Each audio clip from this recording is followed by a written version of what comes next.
이번에는 한국외대 국제지역대학원 서정민 교수와 전화 연결이 돼 있습니다. 교수님 안녕하십니까? 예, 안녕하세요. 네, 지금 계속해서 속보를 접하셨을 텐데요. 이번 네네. 테러의 목적을 뭐라고 분석을 해야 될까요? 예, 뭐 어쨌든 이 테러의 주체가 아직 밝혀지지 않았기 때문에요. 네. 목적을 뭐 정확히 말씀드릴 수는 없겠습니다만은 예.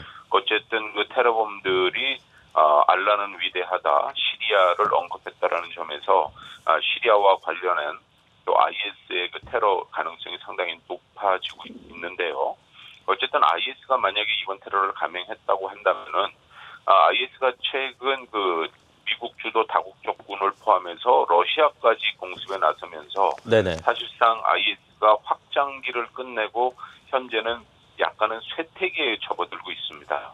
그러니까 뭐 러시아까지 공습과 또 지상 작전들이 뭐 일부 진행이 되면서 지금 좀 밀리고 있는 이런 상황이기 때문에 네. 어쨌든 시리아의 상황을 좀 자신들이 전환점을 맞이하기 위해서 이번 테러를 저질렀다라고 볼 수 있고요. 네. 또 하나는 어쨌든 IS라는 조직은 알카에다와 중동 지역에서 어떤 테러 세력으로서의 자신들의 존재감에 있어서 우위를 점하려는 그런 목적을 가지고 있고요. 특히 최근에 알카에다가 유럽 등지에서 테러를 벌이지 않고 있는 이런 상황에서 네. 자신들이 최대한 많은 테러를 행함으로써 알카에다와의 경쟁에서 확고한 우위를 점하겠다라는 그런 목적을 가지고 있는 것 같습니다. 네. 그러니까 쇠퇴기인 IS가 존재감을 좀 드러내기 위해서 저질렀을 가능성이 있다라고 보시는 건데, 그렇다면 이 테러가 그 동시다발적으로 일어나지 않았습니까? 장기간에 걸쳐서 계획된 범행일 수 있겠네요. 네, 그렇습니다. 뭐 보통 이 테러 세력들이 테러를 이제 꾸미는 데 있어서요, 상당히 오랫동안 정보를 수집하고요.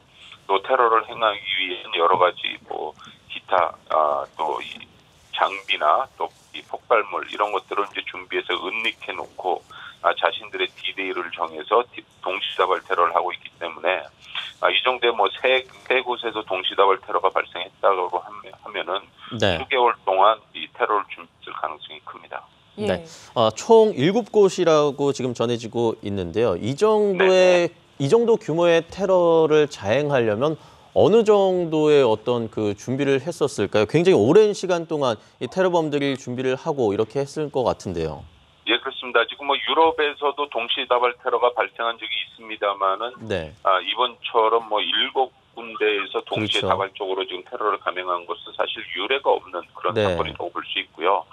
따라서 앞서서 말씀드렸습니다만 지금 최소 수개월에서 뭐 1년까지도 철저하게 자신들이 준비를 하고 또 이 뭐 동조자들을 모으고 또 이 어떤 그 프랑스 현지의 다른 이슬람 과격 세력과 어떤 협력하는 이런 이제 모종의 음모를 계속해서 꾸몄을 것으로 보입니다. 네. 저희가 그 보도를 통해서 왜 유럽이나 서방 그 국민들이 IS에 가담해서 같이 들어가는 그런 경우도 있지 않았습니까?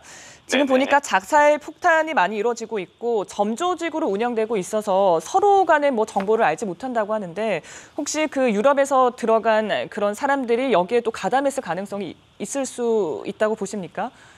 예, 그렇습니다. 지금 뭐 유럽 쪽에서 수천 명이 시리아에 있는 IS에 가담을 했고요. 두 가지 가능성을 우리가 볼 수 있습니다. 어쨌든 프랑스에서 시리아로 간 IS 조직원들이 자신들이 갖고 있는 그 프랑스 내 인맥을 이용해서 각종 정보를 수집하고 테러를 준비했다라고 볼 수 있고요. 네. 또한 이제 그 프랑스뿐만 아니라 모든 유럽 국가들이 현재 가장 우려하고 있는 것은 IS에 지원을 해서 시리아에서 IS 전사로 활동하다가 몰래 자국 내로 잠입하는 경우입니다. 네. 즉 프랑스 사람이 시리아로 갔다가 다시 시리아로 잠입해서 현재와 같은 뭐 테러를 저질렀지 않았나 뭐 이런 이제 분석도 나오고 있기 때문에 네.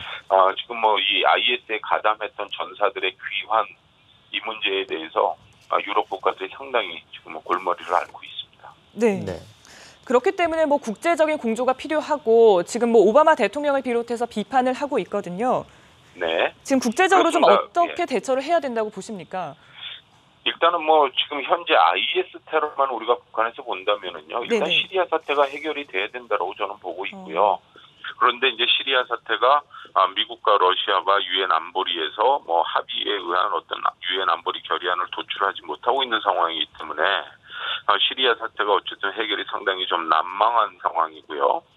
시리아 사태가 이렇게 장기화되면서 시리아뿐만 아니라 이라크 그리고 이집트, 알제리아, 리비아, 예멘 등 주변 국가로까지 IS가 확산하고 있고 이렇게 중동 전 지역으로 IS가 확산하게 된다면은 알제리 출신의 프랑스인들 상당히 많습니다. 북아프리카 출신의 프랑스인들 이런 사람들도 프랑스 내부에서 다시 IS에 이제 조인할 가능성이 있기 때문에 네. 어쨌든 제가 봤을 때 가장 중요한 것은 시리아 사태가 해결돼야 될 것으로 보이고요. 네. 또한 2014년 9월에 유엔 안보리에서 결의안이 나온 것처럼 이 외국인 테러 전사들을 막기 위한 국제사회의 어떤 사법 또 테러 공조가 더욱더 강화돼야 될 것으로 보입니다. 네. 그리고 방금 속보가 들어왔는데요. 이 파리 경찰은 인질극을 벌이던 공연장을 진입해서 작전을 종료했고 용의자가 최소 2명 사망했다는 소식이 들어왔는데요. 이들 같은 경우에는 테러를 자행할 때 인질극을 벌이면서 자신들이 목숨을 버리는 것 이런 거는 크게 신경 쓰지 않는 것 같습니다. 예, 어느 정도의 그렇습니다. 이목을 집중시키는 데 이유가 있는 것일까요? 예, 그렇습니다. 이제 중동에서 특히 IS나 알카에다 같은 경우는 자폭 테러를 그동안 네네. 많이 해왔었고요. 어쨌든 자신의 목숨을 좀 버리더라도 자신들의 조직 또 이슬람 과격주의의 어떤 대의를 알리고자 이제 노력하는 일부 과격 세력들이 존재하고 있다고 볼 수 있고요. 특히 이제 테러를 벌임에 있어서도 좀 가장 이제 극단적인 공포를 줄 수 있는 것이 인질극이라고 지금 생각을 하고 있습니다. 네. 인질극의 경우 이번에는 이제 다행히 어쨌든 프랑스 경찰이 빠른 시간 내에 이제 진입을 해서 용의자들을 제압했습니다만은 며칠 또 일주일 정도 이렇게 장기간 가게 되고 이것이 국제 언론의 집중적인 조명을 받기 때문에 어쨌든 자신들의 존재감을 알리는 데 있어서 인질극은 아주 중요하고 또 효과적인 방법이다라고 이제 이 테러 세력들은 간주하고 있습니다. 네, 알겠습니다. 교수님, 저희 오늘 말씀은 여기까지 듣겠습니다. 고맙습니다. 예, 감사합니다. 네.